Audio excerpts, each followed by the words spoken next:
Bonjour, je vais vous parler aujourd'hui du profil pervers narcissique et du repérage des failles de la victime.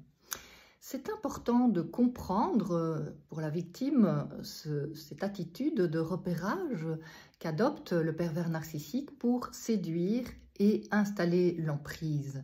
En effet, souvent les victimes ne se légitiment pas. Nous sommes dans une société qui valorise la domination et donc si les victimes ont subi des violences, si elles ont vécu des traumatismes, très souvent, eh bien, elles prennent sur elles la faute, elles se dévalorisent et elles ont tendance à se figer. Ce figement du système nerveux est repéré par l'individu, profil narcissique, homme ou femme, et il repère les indicateurs du figement. Par exemple, les indicateurs d'insécurité se traduisent par la tendance à l'effacement, à donner toute la place à l'autre. Par exemple, en écoutant, la victime se focalise sur la satisfaction des désirs de l'autre. Elle reste plutôt en retrait par insécurité. Elle procrastine par manque de confiance en elle. Elle dit toujours oui aux demandes des autres pour être reconnue, aimée, intégrée. Donc tous ces indicateurs du système nerveux en état de figement, eh bien, le pervers narcissique, homme ou femme, va les repérer et donc il dénote un sentiment d'insécurité qui est favorable pour la manipulation et la mise sous emprise. Donc ça s'accompagne d'un manque de confiance en soi, d'un besoin frustré d'amour, de reconnaissance, d'appartenance, de sécurité. Et donc repérer ces indicateurs en soi est très important, autant que de comprendre que le pervers narcissique les repère. Et donc cette observation est une phase essentielle dans le début de la relation d'emprise, dans la phase de séduction. Pourquoi? Eh bien parce qu'à partir de ce moment-là, il va pouvoir calculer la façon dont il va séduire et mettre sous emprise la victime. Si les signaux d'insécurité sont visibles, le profil pervers narcissique calcule la façon de faire intrusion dans la vie psychique de sa proie. Et donc, il installe alors une séduction narcissique en encourageant les confidences, toute forme de vulnérabilité. Ce n'est pas de l'écoute bienveillante, c'est juste une écoute stratégique pour ensuite envahir subtilement l'esprit de la victime, obtenir des révélations sur ses traumatismes, sur ses blessures passées. Et il peut ainsi faire croire à une intention bienveillante, alors que finalement c'est un mécanisme stratégique qui fait partie de son machiavélisme. Et donc il peut faire croire qu'il s'intéresse à la victime, à son ressenti, ses émotions, ses besoins, ses préoccupations, alors qu'en réalité pas du tout. Il va exploiter les besoins frustrés de la victime à son avantage. C'est donc une attention machiavélique qui vise à s'approprier la vie psychique de la victime pour l'exploiter et la détruire à petit feu, la détruire en l'exploitant jusqu'à son anéantissement. La séduction narcissique permet également, grâce à ce calcul machiavélique, de se traduire dans des alternances de séduction et de destruction. Le pervers narcissique met ainsi la victime sous dépendance et il peut installer l'emprise. Par exemple, il se rendra indispensable et il va rendre de multiples services. Il va rendre de multiples services, par exemple, à une victime qui est en recherche de soutien, en recherche d'aide, de sécurité ou de protection. Par exemple, si la victime n'a pas reçu de reconnaissance dans son enfance, il va lui donner des compliments, lui dire tout ce qu'elle aurait voulu entendre, tout ce qu'elle n'a jamais reçu, il va le lui donner, il va satisfaire ponctuellement ses besoins, Ainsi, par exemple, le besoin de reconnaissance ou le besoin d'amour. Évidemment, c'est un jeu de rôle, c'est tout à fait stratégique et pas authentique. Il va aussi, dans le repérage, tester les limites de la victime pour voir jusqu'où elle peut aller dans le non-respect de ses limites afin de l'exploiter et de la détruire. Donc, il lui permet de voir jusqu'à quel point elle accepte la mise sous dépendance et la domination. Par exemple, il va poser des questions intrusives. Dans les premiers moments de la relation, il pourrait par exemple dire « Combien as-tu sur ton compte ?» Donc, si la victime dit oui, eh bien, ça lui donne un indice de son côté manipulable et de la possibilité de la dominer jusqu'à la détruire. Donc, il exploite les besoins frustrés de la victime et il peut ainsi installer l'emprise, il peut exercer plus aisément ses violences psychologiques, que ce soit le dénigrement, la culpabilisation, les messages paradoxaux donc qui sont en alternance avec les violences, ces messages paradoxaux qui sont de la manipulation et qui visent à rendre la victime confuse. Donc, il est important de repérer comment le pervers narcissique s'y prend. Donc, si on résume, il s'agit de l'observation, mais aussi du calcul. Dans l'observation, donc les signes d'insécurité qui peuvent se traduire par le figement du système nerveux. On a aussi comme signe d'insécurité le système nerveux qui est dans un état de fuite. Et donc, dans cet état de fuite, eh bien, la victime a tendance donc à se centrer beaucoup trop sur les besoins des autres pour les satisfaire et obtenir l'amour, la reconnaissance. Donc, dans ce cas, eh bien, le pervers narcissique peut se positionner alors en victime et solliciter le soutien ou l'aide de la victime en lui faisant croire qu'elle est indispensable et donc de cette façon la valoriser alors qu'en réalité c'est juste un calcul stratégique. Donc il repère les vulnérabilités en suscitant la confidence, en étant à l'écoute des insécurités de la victime. Et ce système nerveux de la victime, eh bien, il peut très bien l'observer. Mais alors, comment faire pour y faire face? Eh bien, c'est de connaître soi-même son système nerveux et de l'apaiser. Donc, si la victime est dans un état de figement, eh bien, elle peut sentir dans son corps des états d'immobilisation. Une partie de son corps, ou parfois l'ensemble du corps, est figé. Et elle a du mal donc à exprimer ce qu'elle ressent, à prendre sa place, à s'affirmer. Donc, comment sortir du figement? Eh bien, sur le plan on va recourir à des ressources pour donner de la sécurité au système nerveux. Et ces ressources, eh bien, c'est par exemple sentir ses pieds au sol, s'ancrer dans la terre et vraiment sentir l'appui de la terre, sentir l'appui du sol et s'ancrer dans le sol. Et donc, l'ancrage est très important pour retrouver de l'énergie, de la force, afin de poser ses limites, par exemple. Sortir du figement, c'est aussi mieux percevoir ses sensations. Et donc, c'est très important d'y aller progressivement.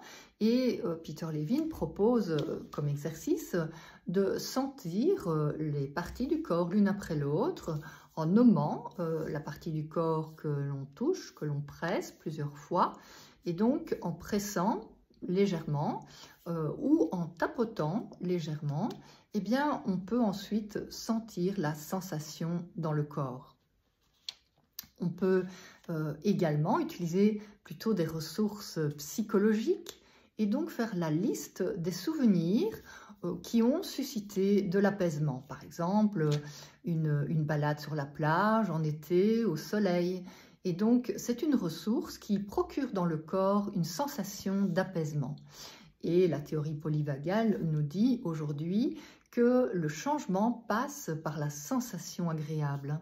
Et donc, laissons cette sensation apparaître dans le corps quand nous sommes figés, de manière à installer de la sécurité.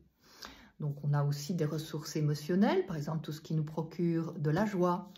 On a des ressources relationnelles, des personnes ressources, ce sont des personnes bienveillantes, empathiques, sans jugement. On peut se rappeler du contact avec une personne qui a eu cette attitude-là et laisser venir dans le corps la sensation, l'émotion agréable pendant au moins 30 secondes pour créer une modification cérébrale. On peut aussi utiliser des ressources créatives. Par exemple, si on aime cuisiner, ça peut être inventer de nouvelles recettes et sentir l'apaisement de manifester ainsi sa créativité. Ce sont des sensations de nouveau agréables dans le corps que l'on peut conscientiser. Si on est dans le figement, on peut également mobiliser des ressources intellectuelles. Donc, on a peut-être lu quelque chose qui nous a apaisés. On laisse venir dans le corps la sensation de sécurité. On en prend conscience pour de nouveau créer du changement au niveau du cerveau. Qu'est-ce qu'on a encore comme ressources? Eh bien, le lieu de sécurité, c'est très important. Donc, de se rappeler un endroit de la nature ou de sa maison qui procure une sensation d'apaisement dans le corps et prendre conscience de cette sensation 30 secondes. À part la nature, on a également d'autres ressources. Donc, sélectionnons toutes les ressources, par exemple les ressources spirituelles. Si on a une dimension spirituelle, eh bien, on peut se connecter à plus grand que soi et ressentir dans le corps la sensation agréable de faire partie de quelque chose de plus grand que soi. Cela procure de la sécurité. Alors, si on est plutôt dans la fuite, eh bien là, c'est très important de pouvoir sentir à la fois son corps, mais aussi ses besoins et ses limites. En effet, si on prend conscience de ces sensations, elles nous renvoient à un besoin. Par exemple, si je suis triste, c'est peut-être que j'ai un besoin de réconfort, un besoin d'amour, de sécurité, un besoin de reconnaissance. Eh bien, à ce moment-là, donc, ce besoin va m'indiquer ma limite. Quand on est en face de quelqu'un qui n'est pas respectueux de soi, eh bien, notre corps nous le renvoie. Il nous donne des signaux d'alerte, des signaux de danger, et cela peut être, par exemple, la peur qui est liée à un sentiment d'insécurité qui nous renvoie à un besoin de sécurité.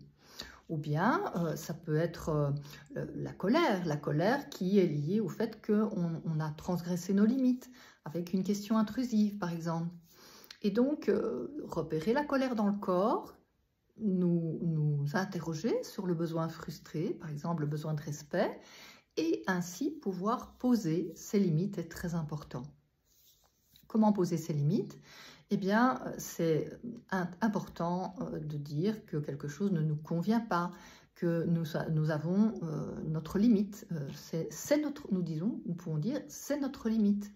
Et donc, ne pas se justifier, simplement reconnaître notre besoin et la limite qui est associée à notre besoin nous permet de nous légitimer et de légitimer nos besoins.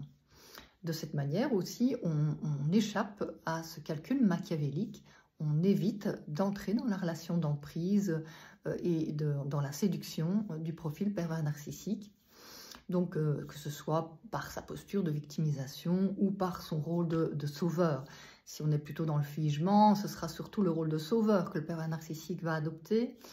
Et si on est dans la fuite, eh bien, lui va plutôt, en caméléon, s'adapter aussi. Et donc, jouer le rôle de victime, raconter par exemple tous ses malheurs, son histoire passée, qu'elle soit vraie ou fausse.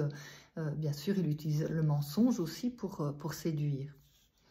Donc la fuite, c'est aussi l'addiction relationnelle. Souvent, les victimes sont trop centrées sur l'autre et donc dans une recherche de fusion. Et le profil pervers narcissique, eh bien, va installer également la fusion pour créer une sorte de cocon où la victime va se centrer sur lui ou sur elle. Et donc, en se centrant sur l'autre, on se déconnecte de ses sensations, de ses besoins, et on va accorder la priorité à la satisfaction des désirs du pervers narcissique, et donc à ce contrat implicite qu'il établit avec la proie, qui consiste à se sacrifier pour l'autre. Et là, dans cette addiction relationnelle, eh bien, finalement, on est poussé au sacrifice, à la fois peut-être à cause de son histoire passée, mais aussi par le contrat implicite que le pervers narcissique installe avec sa proie. Donc, c'est très important de repérer ces états d'insécurité. Parfois, la victime est dans le combat, et le combat est aussi un indicateur d'insécurité, puisque si on cherche à contrôler, par exemple, son environnement à l'excès, eh bien, c'est qu'on a peur de quelque chose. Et donc, le pervers narcissique peut repérer aussi ces états de combat du système nerveux de la victime et comprendre que c'est lié à des peurs et exploiter alors les peurs sous-jacentes. Donc, par son questionnement, son écoute, comme je disais tout à l'heure, investiguer et installer ensuite l'emprise en calculant sa séduction et l'installation de la domination. Donc, au niveau de la pose des limites, eh bien, c'est important aussi de poser ces limites dans des actes. Donc, les actes, ce sera par exemple de couper, de bloquer le numéro de téléphone de l'agresseur. Ça peut être aussi de ne répondre que de façon très factuelle, si c'est vraiment nécessaire de communiquer. Ça peut être aussi la technique du brouillard, hein. Donc, c'est une technique qui permet de donner des informations floues pour se protéger. C'est une façon aussi de poser ses limites, et le pervers narcissique l'utilise très souvent d'ailleurs dans la manipulation. Ça rend l'autre confus et ça permet d'installer l'emprise, hein. Donc, la technique du brouillard, en retour, va protéger la victime de l'agresseur. Donc, si on veut poser ses limites, eh bien, c'est important de faire des actes concrets, de poser des actes concrets qui montrent qu'on refuse d'entrer dans ce jeu de séduction et de manipulation. Poser ses limites, c'est aussi vraiment s'ancrer dans l'insécurité, comme je disais tout à l'heure. C'est beaucoup plus facile de sentir sa force, le courage, l'énergie qui est là, quand on est ancré dans ses ressources, qu'elles soient voilà, psychologiques, émotionnelles, etc., ou vraiment physiques. Et donc, c'est nécessaire de tous les jours s'entraîner alors, si on est dans un état d'insécurité, en pensant à des moments pour soi où on peut ressentir l'apaisement. Chaque jour, prendre un temps pour soi, un temps pour réparer ces états d'insécurité et installer de l'apaisement dans le corps. Si vous voulez en savoir plus, vous pouvez lire L'Art de la résilience que j'écris et qui est publié aux éditions Ellipse dans la collection Récits et témoignages. Voilà, si vous voulez en savoir plus, bien sûr. Et si vous avez aimé cette vidéo, vous pouvez mettre un j'aime sous la vidéo. Bonne journée!